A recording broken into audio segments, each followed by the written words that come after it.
Billy Epphart here. I'm excited to be talking this month and during these vlogs about the subject organizational mastery. We have a new manual and a new product that's come out. In fact, we have 8 hours of teaching, approximately 8 hours of teaching, 8 sessions on the subject of organizational mastery. And in addition to that, we have the manual that goes with it, and we have an audio USB. Now, you can get that at billyepphart.com, where we talk about the subject of organizational mastery. Now, the last time that we ended talking on the vlog on the subject, we were giving you 7 steps to improve as a leader manager. And we covered the first 3 in that vlog. I'll just tell you what they are quickly. And number 1 was don't try to do it all yourself. In other words, do it all alone by yourself. Number 2, learn to size up the job. And then number 3, it's important you provide direction in writing. And then today we're going to cover steps 4 to 7. And so the 4th step on how to improve as a leader manager is number 4 is learn to select the right people. And one of the challenges, of course, in managing, because we've already taught you on the role of the leader manager, one of the aspects, remember the manager aspect is really the person that is the head, so to speak, to think and make decisions out of the head. The leader is one that primarily also leads with the heart. You combine those two, you have the heart and the head together. So sometimes when it comes to selecting the right people, it's important that you use a very systematic approach.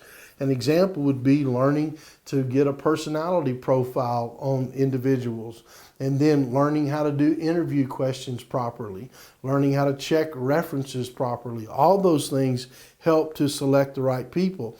As I said earlier in another vlog, Jim Collins very effectively wrote in his book, Good to Great, that you have to learn to get the right people on the bus, and then you have to learn to get those people in the right seat on the bus.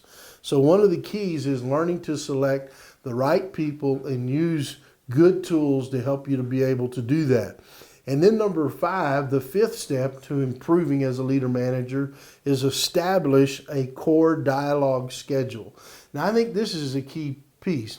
Number 1, most people don't really know how to establish a core dialogue schedule. So here's what we mean by that. What we mean by a core dialogue schedule is you have a regular meeting at the same time every week with your key reports. Now later we'll teach you on this, but I'll just mention this here. Most people should never have more than 3 to 5 people reporting directly to them. I see a lot of entrepreneurs and people, even in nonprofit organizations, they'll have like 16 people reporting directly to them. You should only have 5, and with that understood, there should be regular meetings where you're receiving reports back from those folk helping you. And so let's say you have a meeting every Tuesday at 10 a.m.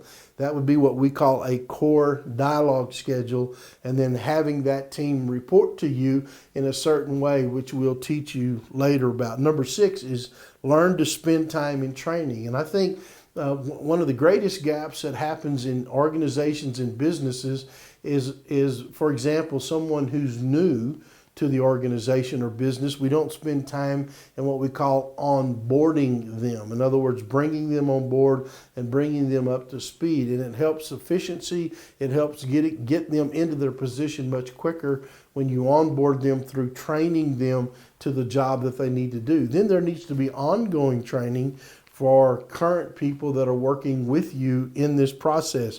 So learn that training is very important, key aspect to anything you do as a leader manager. And then number 7, in fact, let me say this about training real quick, just for you. I'm going to give this to you here. Just came to me is always remember, if you don't have a system that you're training people to, then the key is, what are you training? So let me say it one more time. If you don't have a system that you're training people to, then the question is, what are you training?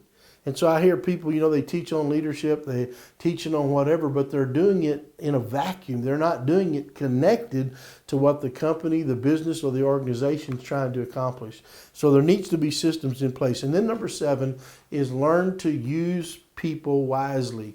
As a leader manager, it's important that number 1, you don't overwork them, but secondly, it's important that you don't underwork them. And so there has to be a balance of learning how to match people up with what they should be doing. So here are the 7 steps. Let me review them quickly. I'm taking them right out of the manual that we wrote. Number 1, don't try to do it all yourself. Number 2, size up the job.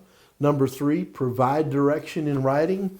Number 4, select the right people. Number 5, establish a core dialogue schedule. Number 6, spend time in training. And then number 7, use people wisely. So this is Billy Epperhart. Thank you. I thank you for watching the vlog, and I look forward to seeing you right back here on another video.